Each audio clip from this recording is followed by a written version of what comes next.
everybody, this is MoonLiteWolf, and if this is your first time ever playing this awesome new game, then I'm sure you have a lot of questions.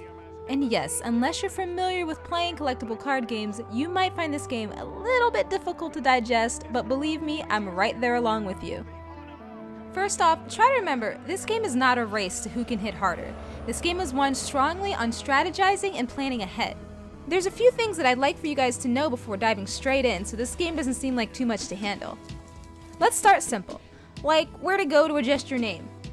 Believe me, there are a few people who actually couldn't find this right away, so don't feel like the only one. It's not something that pops up right in front of your face from the beginning, so you're going to need to first click on the speech bubble to open up the option and create your name. You'll have the option to link to your Facebook or EA account. I highly suggest you guys link it to your already existing EA account. Trust, it'll benefit you in the future. Next, I want to explain how the turn-based system works, because it might not seem as clear in the beginning.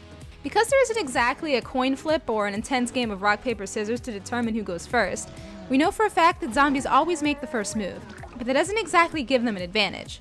Since zombies have the first turn, it doesn't exactly make sense to play a trick. However, for plants, by making the second move, they have the opportunity to play a trick in one turn because of their opponent having already made the first move. So though it looks like the zombies have more moves because they play the last trick, you can trust they actually don't. Something else I'd like to advise is this isn't exactly a game you want to go diving in head first when it comes to PvP.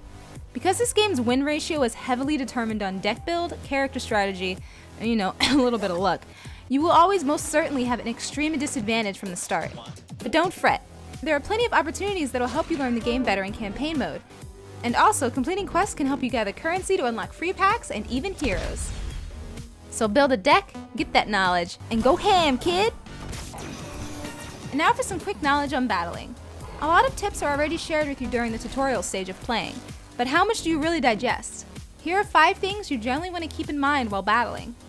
Number 1. When matching in ranked, remember that the players you go against may be super high at first because of the game's recent launch, at least upon posting this video. But that's only because not enough players have had enough time to rank up yet, so those higher levels will barely have anyone else to play with. So if you're level 1 going against a level 10, don't worry. It's not like if you lose, it's going to affect your rank. If anything, you get more knowledge by learning their deck and strategy of playing. Number 2. Make sure to always have at least 1 amphibious type and 2 trick cards in your deck. This will save or seriously throw some matches. Number 3. Don't try to save Sun or Brains. It doesn't transfer over on the next turn. But obviously it's good to be conservative if you plan on using a trick for your next turn. Zombies. Number 4. Keep an eye on that shield. Characters placed on the left attack first, so if you expect a block coming, you should probably have your strongest hit placed more to the right. That way, your weakest attack will be used up on the block.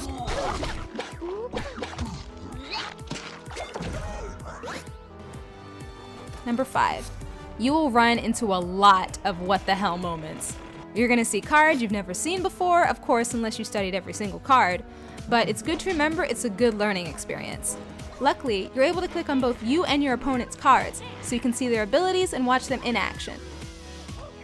See a card that you'd like to keep? Take down the name and check it out in collections. There'll also be moments when you realize you're running into cards that you'd prefer not to have as often. This is where you can manipulate the random number generator by lowering or raising the amount of cards that you have in your deck.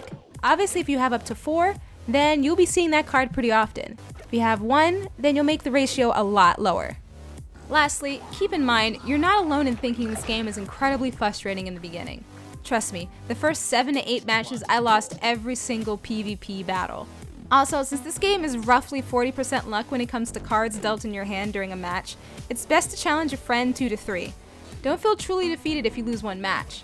When it really comes down to it, 2 to 3 is a better decipher when it comes to determining one's skills and strategy. This is a whole new concept for gamers who are usually used to games with quick thinking and reaction time. Strategy games like these take patience and time to learn. So it's time to reprogram that brain of yours and bring out your inner hero.